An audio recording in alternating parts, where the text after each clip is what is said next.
તો આ બીજી તરફ અમરેલી જિલ્લામાં પણ માવઠાનો કહેર જોવા મળ્યો છે। સતત માવઠું છે તે વરસી રહ્યું છે। ફરી નવા વરસાદના રાઉન્ડ સાથે સાવરકુંડલા શહેરમાં આપ સીધા આ દ્રશ્યો જોઈ રહ્યા છો। ફરીવાર વહેલી સવારથી જ સાવરકુંડલા શહેરના વિસ્તારમાં ભારે વરસાદ પડ્યો હતો। પવનના ગતિ પણ જોવા મળી હતી। સાવરકુંડલા વિસ્તારથી આપ આ સીધા દ્રશ્યો જોઈ રહ્યા છો। બજારોમાં હાલ સુમસામ જોવા મળ્યું છે। લોકોની અવરજવર ઓછી છે કારણ કે વરસાદ છે તે સતત પડી રહ્યો છે। ગઈકાલ બાદ આજે વહેલી સવારથી જ અમરેલી જિલ્લામાં વાદળ છવાયું વાતાવરણ જોવા મળ્યું છે। ત્યારબાદ સવારે 1 કલાક જેટલો ભારે વરસાદથી રોડ પર પાણી જોવા મળી રહ્યું છે।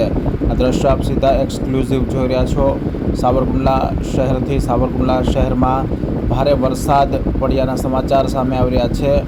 1 કલાકથી વધુ વરસાદ પડવાથી ચેકડેમ છે તે ફરી ઓવરફ્લો થયો છે। આ સીધા લાઈવ દ્રશ્યો જોઈ રહ્યા છો। સાવરકુંડલા શહેરનો નાવલી નદી પરનો ચેકડેમ ફરીવાર ચોથી વખત ઓવરફ્લો થયો છે।